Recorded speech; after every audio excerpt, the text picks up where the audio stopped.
이 코로나 상황이 길어지면서 사람들 마음이 자꾸 이렇게 위축이 된다라고 합니다. 어려움이 길어지니까 자신감도 없어지고 또 의욕도 없어지고, 안 그래도 하기 싫어 죽겠는데 더 적극적으로 하기 싫어지고, 전부 의욕이 사라지고 위축이 돼서 사람들이 점점 마음이 가라앉는다라고 합니다. 그러면서 우울증에 빠지게 되고 또 정신적으로 다 무너져서 무엇을 해야 될지 길을 잃고 헤매게 되는 일들이 있다라고 합니다. 사람이 한번 마음이 무너지면 이 무너진 마음을 회복하는 것이 얼마나 어려운지 모릅니다. 믿음도 한번 무너지면 그 믿음 회복하는 것이 얼마나 어려운지 모릅니다. 무너지는 것은 순식간인데 회복하는 것은 시간이 얼마나 많이 걸리는지 모릅니다. 어떤 일본과 한국에 주로 많은 청년들, 남자 청년들 중에 이제 마음이 무너져서 갑자기 잘 살던 그 청년들이 방으로 들어가서 나오지 않는 청년들이 있다고 합니다. 짧게는 몇 달에서 길게는 10년 이상씩 방에서 나오질 않는다고 합니다. 마음이 무너져서 자신감도 잃어버리고 또 의욕도 잃어버리고 무엇을 해야 될지 아무런 그런 생각이 없어져서 그냥 방에서 지내면서 부모님이 음식 갖다 주는 것만 먹고 그냥 회복이 안 된다라는 거예요. 도대체 이 청년들이 왜 그러는가? 처음부터 이렇게 어떤 부모님 속을 썩이거나 그런 청년들이 아니라 너무너무 착한 청년들이었고 또 너무너무 똑똑하고 직장 생활도 잘하고 또 사회생활도 잘하던 청년들이 한순간 탁 마음이 무너지고 충격을 먹고 나니까 이게 회복이 안 된다라는 거예요. 자기 힘으로는 벗어나지도 못하고 부모님도 못 도와준다라는 거예요. 얘가 좀 이 방 밖에 나와서 좀 잘 되지 않아도 좋으니까 좀 사회생활 좀 하면 좋겠는데 그냥 방 밖으로 나오지 않는다는, 지켜보는 사람도 안타깝고 본인도 괴롭다라는 거예요. 이게 간신히 인터뷰를 한 걸 보니까 도저히 자기가 스스로 회복할 길이 없다라는 거예요. 내가 어떻게 회복해야 될지도 모르겠고 너무너무 이 방 밖에 나가는 게 무섭다라는 거예요. 두렵다라는 거예요. 내가 세상 사람들 만나는 게 두렵고 사람도 무섭고 가족도 두렵다라는 거예요. 이 사람이 한번 마음이 무너지면 이것을 회복하는 일이 얼마나 힘든지 모릅니다. 그런데 세상을 살아가다 보면 의도적으로 사람들의 마음을 무너뜨려서 이용하는 사람들도 있다라는 것입니다. 가스라이팅이란 말을 혹시 들어보셨는지 모르겠습니다. 이 가스라이팅이란 말은 정신적으로 학대를 계속해서 사람의 그런 자신감도 망가뜨리고 자존감도 무너뜨리고 또 그래서 그것을 통해서 이 사람을 완전히 지배하려는 그러한 방법이라는 것입니다. 원래 이 가스라이팅이란 말은 1938년 영국에 가스등이라는 그런 연극에서 온 말인데, 이 연극의 내용을 보면 이 주인공 부부가 있는데 이 남편이 아내의 재산을 빼앗기 위해서 가스등을 이용한다라는 것입니다. 왜 어떻게 이용하느냐 하면 그때 당시에는 다 이렇게 실내의 등을 가스등으로 이렇게 켜놨었는데 이 남편이 일부러 이 가스등의 불빛을 약하게 켜놨습니다. 그러면 부인이 자꾸 어둡다고 좀 불 좀 밝히라고 하면 남편이 부인에게 나는 화난데 당신이 문제가 있는 거 아니냐고, 당신 눈이 어두운 거 아니냐고, 당신이 너무 예민해서 그런 거라고. 이게 한 번, 두 번 자꾸 그러다 보니까 나중에 남편이 부인에게 계속 야단을 치는 거예요. 호통도 치고 다그치면서 왜 그러냐고, 도대체 부인이 화난데 왜 그러냐고. 이렇게 계속 이렇게 하니까 나중에 부인이 정말 내가 문제가 있나? 정말 내가 예민한 걸까? 내 판단이 잘못된 걸까? 나는 이제 불빛도 구별을 못하나? 그렇게 자꾸 자신감이 무너지고 자신에 대한 믿음을 잃어버리게 되더라는 것입니다. 그러면서 나중에는 남편을 의지하지 않고서는 아무것도 하지 못하는 부인이 되었다라는 것입니다. 이런 가스라이팅은 군대도 직장도 학교도 또 부부나 연인 관계에서도 어디에서나 나타날 수 있다고 합니다. 근데 그냥 이 정도에서 끝나는 것이 아니라 정말 심각한 사건도 일어난다라는 거예요. 2년 전에 한국의 한 60대 여성이 폭행을 당해서 사망한 사건이 있었는데 경찰이 조사를 하다 보니까 너무너무 충격적인 거예요. 왜 이렇게 60대 여성이 폭행을 당해서 죽게 되었나 보니까 범인이 이 여성의 세 딸이었다라는 거예요. 왜 자기 어머니를 이렇게 살해했는지 조사를 하다 보니까 이 첫째 딸이 운영하는 카페의 건물 주인이 어머니 친구였는데 30년지기 친구였다. 30년지기 친구였는데 하필 또 건물주에다가 또 무당이었다라는 거예요. 점치는 사람이었는데 계속 이 큰딸과 새딸에게 30년 동안 친하게 지내면서 막 가깝게 지내면서 이야기를 하기를 너희 자녀들 앞길이 열리지 않는 거는 어머니 기가 세서 그런 거라고. 어머니 기가 세서 어머니 기가 자식들 길을 눌러서 자식들 앞길이 열리지 않는 거로 계속 이렇게 정신적으로 세뇌를 하더라는 것입니다. 그러니 자녀들이 자꾸만 듣다 보니까 처음에 한 번, 두 번 듣는 것도 아니고 30년간 계속 듣다 보니까 정말 어머니 때문에 우리 앞길이 열리지 않나? 이걸 믿게 되더라는 거예요. 그렇게 길들여지고 세뇌당하다 보니까 어머니가 그렇게 밉더라는 거예요. 어머니가 그냥 눈에만 보여도 너무너무 미워서 어머니가 보면 자꾸 손이 나가더라는 거예요. 그래서 기어이 결국은 세 딸이 어머니에 대한 그 믿음이 너무 커져서 어머니를 폭행했다라는 거예요. 그런데 조사를 하다 보니까 여기서 끝난 사건이 아니라 10년 전에 이 가족의 아버지도 그렇게 집을 나갈 수밖에 없었던 상황이 있었다라는 것입니다. 그런데 더 큰 문제가 뭐냐면 경찰 조사를 하는데 이 세 딸이 그 어머니 친구, 자신들을 세뇌시켰던 그 어머니 친구는 아무런 잘못이 없다고, 그분 없으면 안 된다고, 우리는 그분 없으면, 어머니는 없어도 되지만 그분 없으면 안 된다고, 그렇게 그 가해자를 감싸더라는 거예요.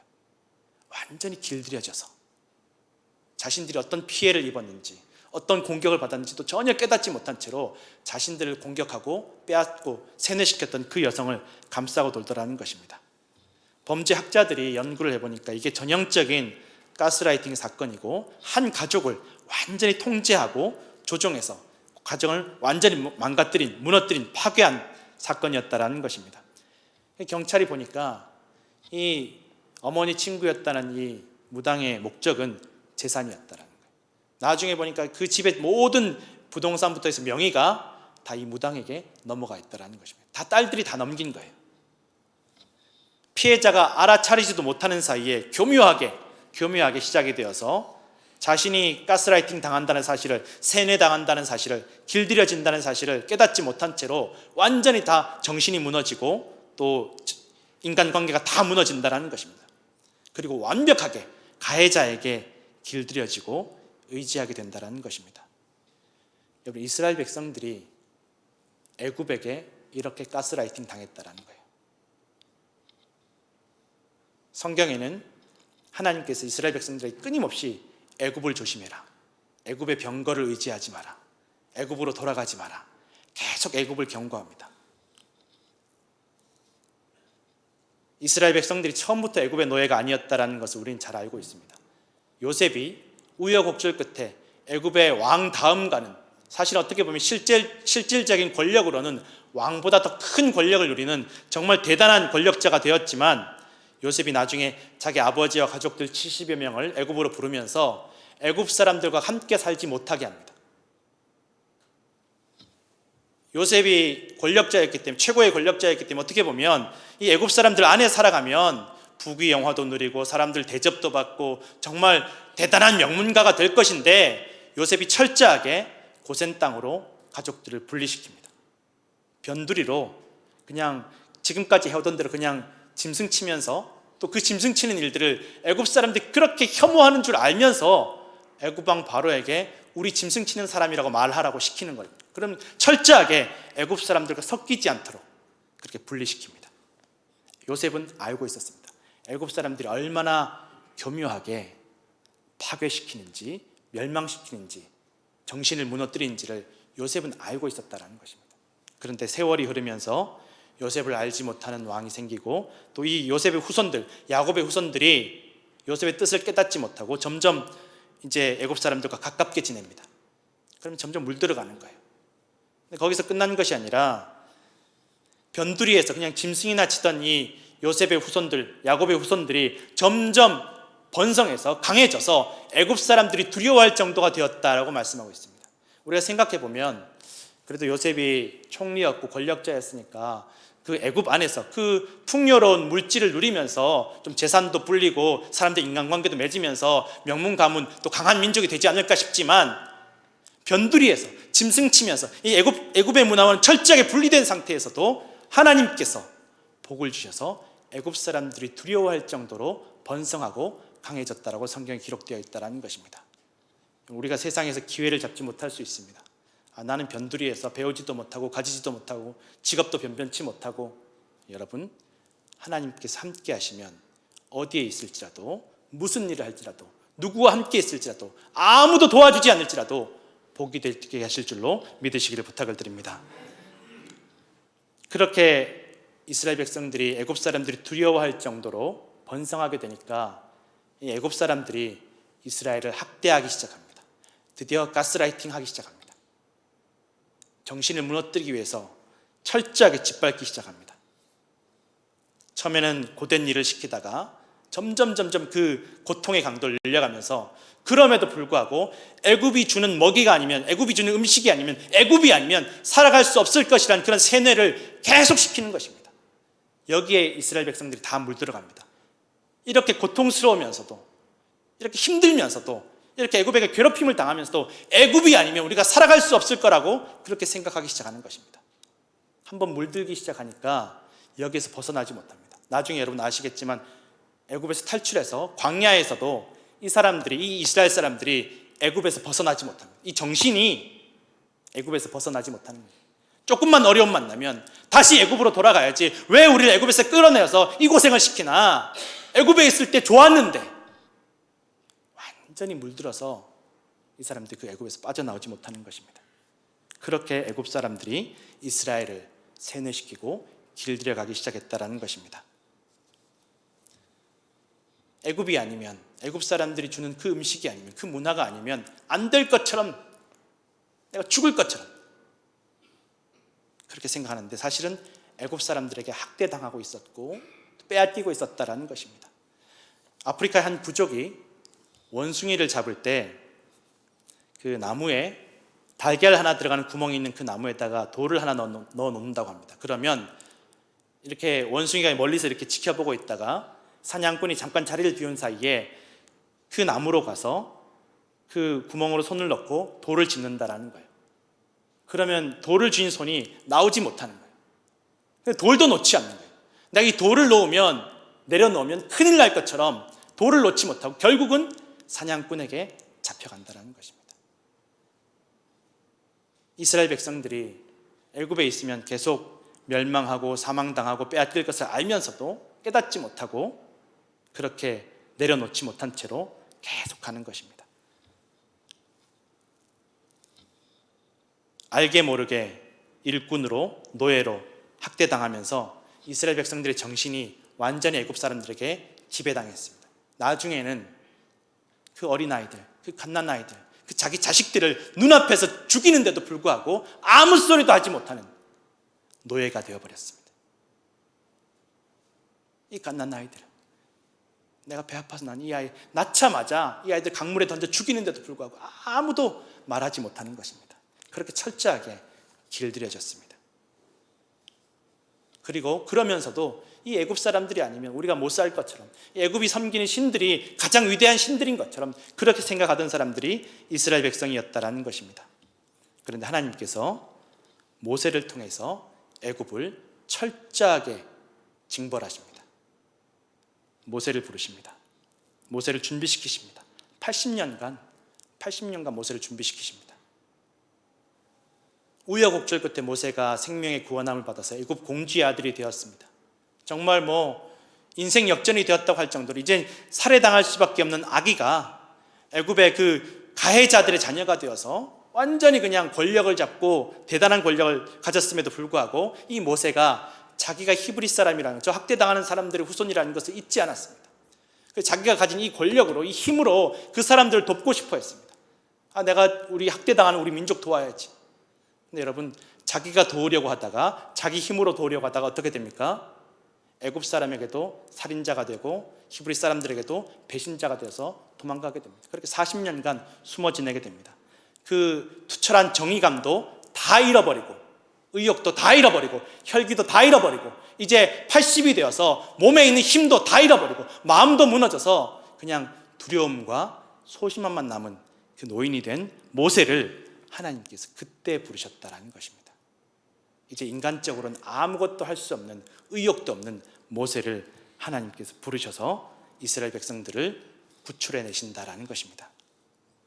여러분, 아무리 세상에 좋아도, 인간적인 힘이 강할지라도 사람의 근본적인 문제를 사람이 도와줄 수 없습니다. 늪에 빠진 사람이 늪에 빠진 사람을 도와줄 수 없습니다. 늪에 빠진 사람이 늪에 빠진 사람을 도와주려고 하다 보면 자신도 빠지고 상대방도 빠지게 됩니다. 하나님께서 도와주셔야 될 줄로 믿으시기를 부탁드립니다. 이것을 믿는 것이 신앙의 첫걸음입니다. 내가 돕는 것이 아니라 하나님께서 도와주셔야 됩니다. 그래서 오늘도 내가 기도합니다. 그렇게 모세를 통해서 애굽에게 10가지 재앙을 내리십니다. 첫 번째 재앙은 나일강부터 시작합니다. 여러분, 애굽은, 이집트는 나일강의 축복이라고 할 정도로 이 나일강 때문에 먹고 사는 나라가 이집트였습니다. 애굽이었습니다. 그리고 이 10가지 재앙을 살펴보면 다 제가 설명드릴 수는 없지만 이 10가지 재앙들이 다 애굽이, 이집트가 섬기던 신들과 다 연결이 되어 있다는 것입니다. 나일강의 신, 또 땅의 신, 주방의 신, 식량의 신, 모든 것들이 애굽이 섬기는 우상들과 다 연결이 되어 있다는 것입니다. 그렇게 부러워하고 두려워하는 애굽의 신들과 다 연결이 되어 있었는데 하나님께서 모세를 통해서 이 모든 것들을 다 짓밟고 파괴해버리시는 것입니다. 그리고 스스로 드러내시는 것입니다. 애굽의 어떤 우상들보다, 어떤 신들보다 하나님만이 참된 신이고 천지의 창조주이시며 생명의 주관자이심을 드러내심을 믿으시기를 부탁을 드립니다. 그리고 마지막으로 장자의 죽음을 통해서 이스라엘을 애굽에서 이끌어내십니다. 이 장자의 의미는 그때 당시 이스라엘 사람들이나 애굽 사람들에게는 정말 이건 이 한 집안의 기둥뿌리와 같은 의미입니다. 한 집안의 생명을 의미하고 희망을 의미하고 미래를 의미하는 것입니다. 그런데 이 생명도 미래도 희망도 다 애굽에 있는 것이 아니라, 애굽의 신들에게 있는 것이 아니라 하나님께 있음을 나타내심을 믿으시기를 부탁을 드립니다. 수많은 성도들이 살아가다 보면 세상과 고난과 재앙에 길들여지고 가스라이팅 당하고 있다는 것입니다. 이거 아니면 안 되고, 이 사람 아니면 안 되고, 나는 안 돼, 기도해봐야 무슨 소용이 있어, 이번 생에는 다 망했어, 너무 늦었어, 나는 희망도 없고 소망도 없어 라고 낙심하고 우울해하고 의욕을 잃어버린 채로 자존감도 잃어버리고 자신감도 잃어버리고 죽음과 멸망만 기다린 인생이 될 때가 얼마나 많이 있는지 모릅니다. 자기 스스로는 빠져나오지 못합니다. 사람이 도와주지 못합니다. 한번 마음이 무너지면, 믿음이 무너지면, 정신이 무너지면 내 힘으로 빠져나올 수 없다라는 것입니다. 하나님께서 건져주셔야 됩니다. 하나님만이 우리를 이 절망과 사망과 우울함과 어두움에서 건져주실 능력이 있으심을 여러분 기억하시기를 부탁을 드립니다. 그래서 오늘 우리가 예수 그리스도 십자가의 보혈로 나오는 것입니다. 주님만, 예수 그리스도만, 그 보혈의 능력만이 우리를 건져주실 수 있다는 것입니다.